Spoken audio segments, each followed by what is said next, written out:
J'avais l'habitude de penser que la chose la plus froide que je ressentirais était un hiver à Strasbourg. J'avais tort.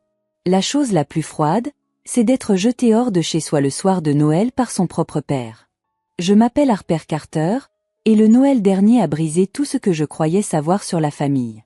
C'est arrivé après que Papy George a fait tomber un petit morceau de dinde sur la nappe en soie.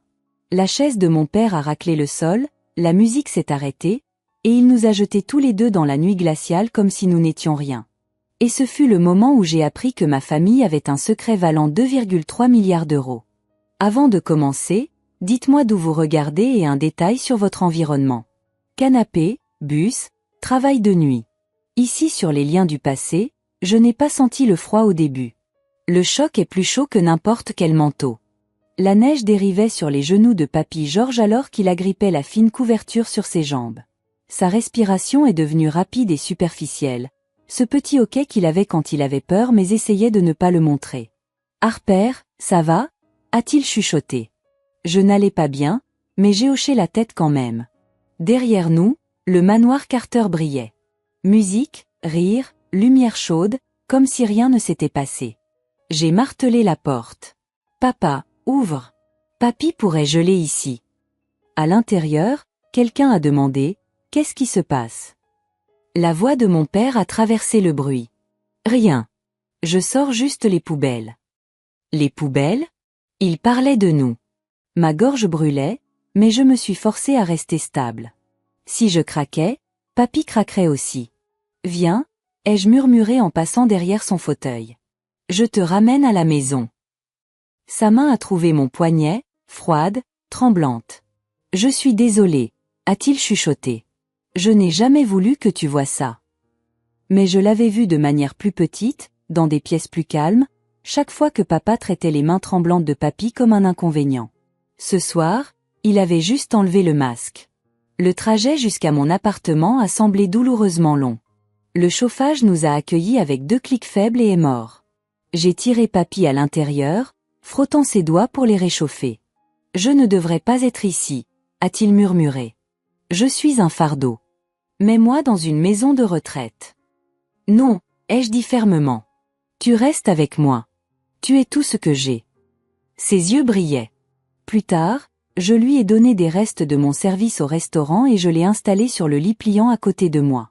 Il a écarté une mèche de cheveux de mon visage. « Tu ne devrais pas sacrifier ta vie pour moi. »« Je ne sacrifie rien » ai-je chuchoté. « Je te choisis. » Je pensais que cette nuit-là était le fond du gouffre. Je ne savais pas que c'était la porte vers une vérité qui changerait tout. C'était un dimanche rare et calme. Pas de double service, pas d'alarme hurlant à l'aube. Je rinçais la vaisselle quand Papy s'est éclairci la gorge. « Harper » a-t-il dit, sa voix soudainement stable. « Peux-tu me conduire quelque part aujourd'hui ?» Je me suis figée. Il n'avait pas demandé à aller nulle part depuis la nuit où papa nous avait jetés dehors. « Où ?»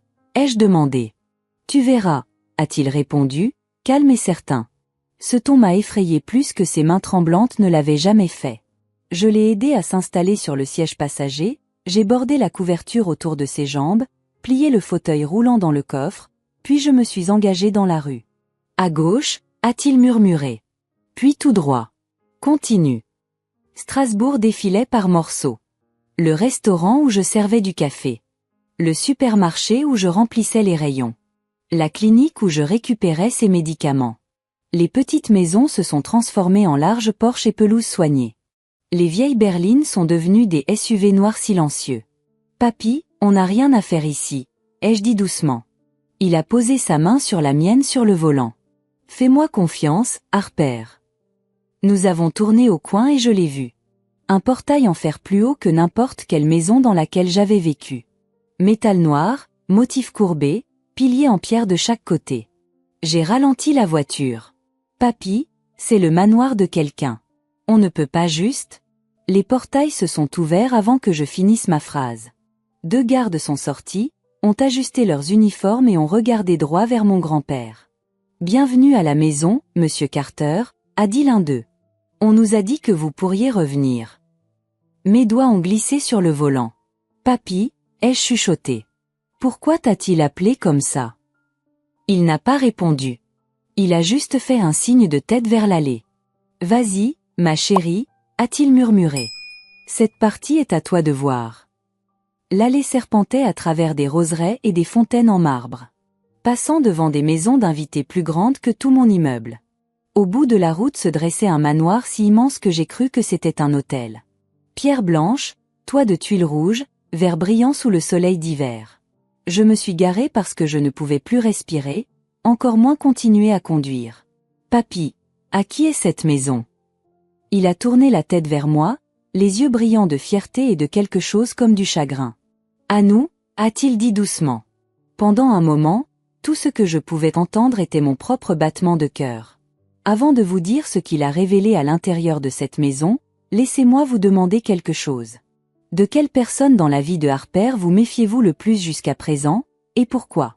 Laissez vos pensées ci-dessous, et assurez-vous d'être abonné à Les Liens du passé pour ne pas manquer la suite. Papy a serré ma main. Entre, Harper, a-t-il chuchoté. Il est temps que tu apprennes la vérité que ton père nous a volée. Dès l'instant où nous sommes entrés, l'air a changé. Des lustres en cristal brillaient au-dessus de nous comme des constellations gelées. Du marbre poli s'étendait sous nos pieds, froid et incroyablement brillant, et bordant les deux côtés du couloir se trouvaient des membres du personnel, des douzaines d'entre eux, se tenant en formation parfaite, la tête inclinée. « Bonjour, monsieur George », ont-ils dit à l'unisson. « Bienvenue chez vous. » J'ai arrêté de marcher, le souffle coupé. Monsieur George, chez lui. Rien de tout cela n'avait de sens. Papy, ai-je chuchoté. Pourquoi t'appelle-t-il comme ça? Il n'a pas répondu. Pas encore. Il a seulement hoché la tête pour que je continue à pousser son fauteuil roulant vers l'avant. Nous sommes entrés dans un bureau plus grand que tout mon appartement. Des baies vitrées du sol au plafond s'ouvraient sur des collines vallonnées et un lac dont j'ignorais l'existence. La pièce sentait le vieux bois, le cuir et quelque chose de plus lourd. L'histoire. Assieds-toi, Harper, a-t-il dit calmement. Je l'ai fait. Mes mains tremblaient. Pendant un long moment, il m'a juste regardé, non pas avec peur, ni culpabilité, mais avec chagrin et résolution. J'aurais dû te le dire plus tôt, a-t-il commencé. Mais ton père a enterré la vérité avant ta naissance. Mon pouls s'est accéléré. Il y a 40 ans, a-t-il continué, j'ai bâti une entreprise à partir de rien. Hôtels, exploitations forestières, quartiers commerciaux, le groupe Carter Estate. Je me suis penché en avant. Tout en moi se resserrait. Au moment où ton père a eu 30 ans, cela valait près d'1 milliard d'euros. Je l'ai nommé directeur financier. Je lui faisais confiance. Sa voix s'est brisée très légèrement. Et il m'a dépouillé. Les mots ont frappé comme une porte qui claque. Il a divulgué des affaires, falsifié mes signatures, détourné de l'argent vers des comptes privés, vendu des plans à des concurrents, tout ça dans mon dos. Ma poitrine brûlait. Papa avait fait ça. Papy a fermé les yeux.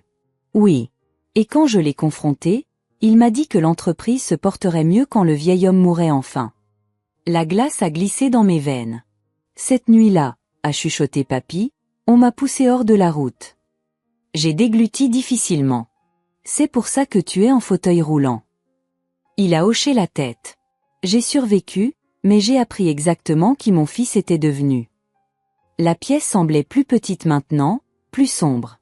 Alors, j'ai tout reconstruit sous de nouvelles sociétés, de nouveaux noms, de nouvelles structures de propriété qu'il ne pouvait pas toucher.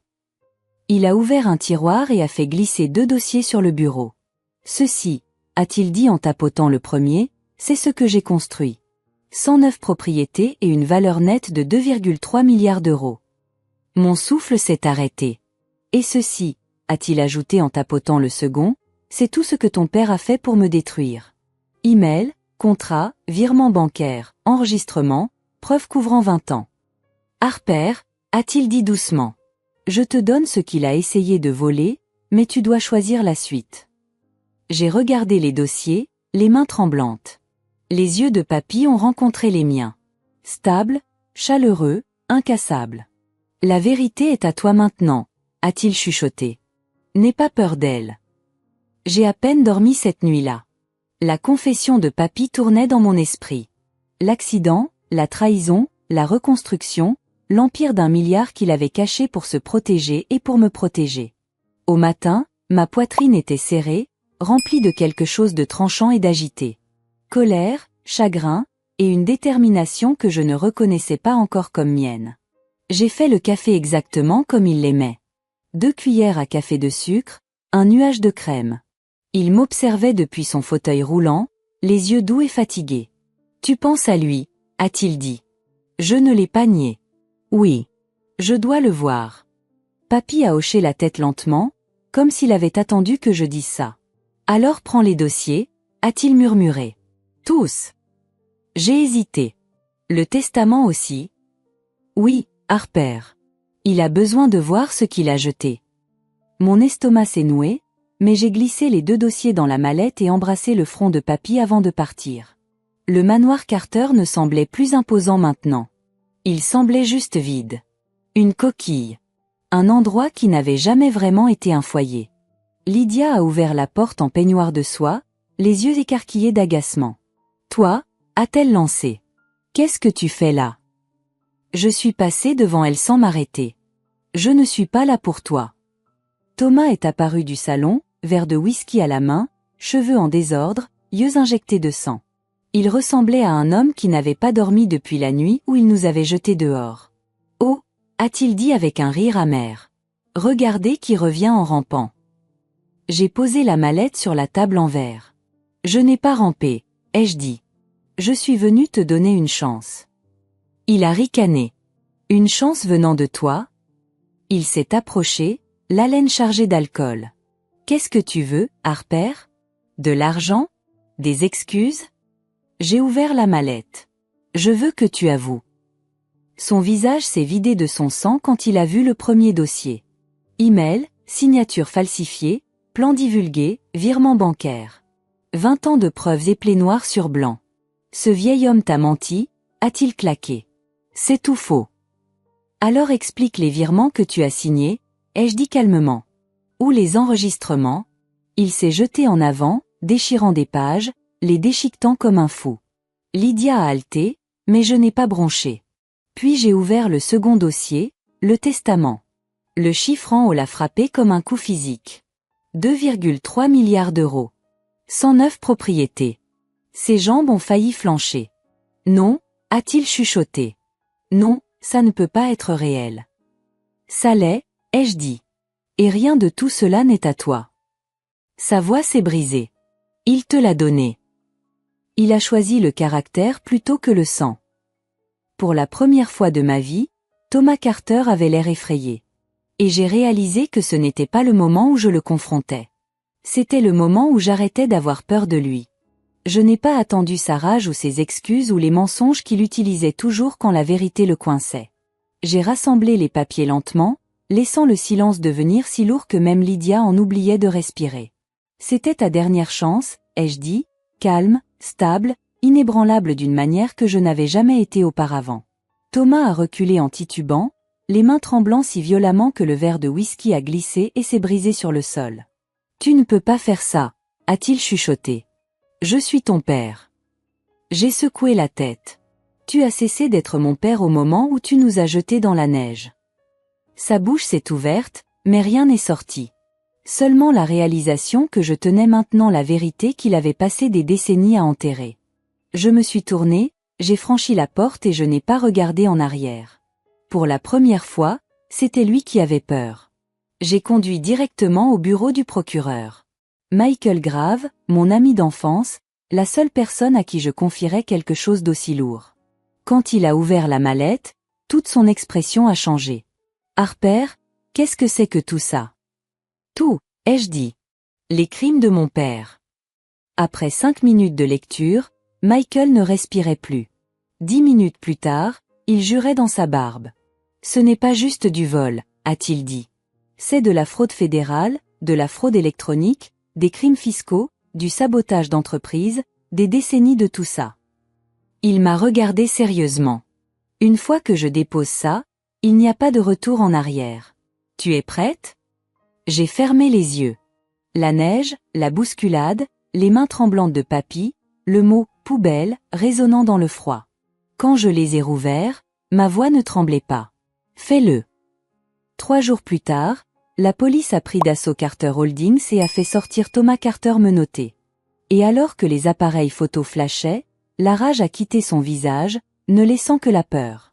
Peur de la vérité, peur des conséquences, peur de moi. Merci d'avoir été ici avec moi. Si cette histoire vous a ému, aimez, partagez et abonnez-vous pour soutenir plus d'histoires sur les liens du passé.